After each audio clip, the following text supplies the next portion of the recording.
kweli binafsi nimeipokea kwa furaha na bashasha kubwa ilani ya uchaguzi ya 2025 2030, na tumeona vipaumbele 9 ambavyo vimewekwa katika ilani, na ikiwa ni maelekezo sasa ya Chama cha Mapinduzi kwa serikali inayokuja kuanzia 2025 kuyazingatia na kuyapa kipaumbele. Kwa kweli mambo yote ni mazuri, lakini pia ilani ya mwaka huu imejaribu kuwa very focused. Yaani ni sio mambo mengi, unaona ni mambo 9 ambayo yanagusa maisha ya kila siku ya Mtanzania, tukiangalia masuala ya miundombinu ya uchumi, lakini tukiangalia masuala ya huduma za afya, lakini kubwa nimevutiwa pia kuona vipaumbele vikihusika swala la kutatua changamoto ya ajira kwa vijana. Kwa kweli hiki pia kimekuwa ni kilio cha vijana wengi wa Kitanzania, hususan wanaomaliza vyuo vikuu. Kwa kweli ni jambo moja zuri sana. Sisi tuko tayari kwenda kuinadi ilani ya uchaguzi ya Chama cha Mapinduzi na kutafuta ushindi wa Chama cha Mapinduzi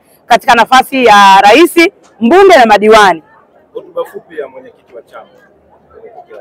Tumepokea vizuri, na kwa kweli mwenyekiti amezungumza vizuri kwamba tukimaliza zoezi la ndani la uchaguzi lazima turudi wamoja kama Chama cha Mapinduzi. Lakini pia amesema jambo moja ambalo wengi tumelifurahia, kwamba hakuna mtu ametumwa na rais wa Jamhuri ya Muungano wa Tanzania au rais wa Serikali ya Mapinduzi ya Zanzibar kugombea. Kwa hiyo kama mtu anaingia jimboni, ingia kwa nguvu zako, kwa ushawishi wako, kwa uwezo wako, na sio kutumia majina ya wakubwa. Kwa kweli hili tumelipokea vizuri sana na ni faraja kwetu. Hali yako jimboni sasa? Mimi jimboni Tanga niko vizuri sana kwa kweli. Wanatanga wananielewa, namshukuru Mungu kwa sababu kazi tumefanya, na wananielewa vizuri, kwa naamini kabisa watanipa ridhaa, watanipendekeza kuwa mgombea na chama changu mwisho wa siku kitaniteua. Kwa hiyo karibuni Tanga, tunasema waja leo kuondoka majaliwa.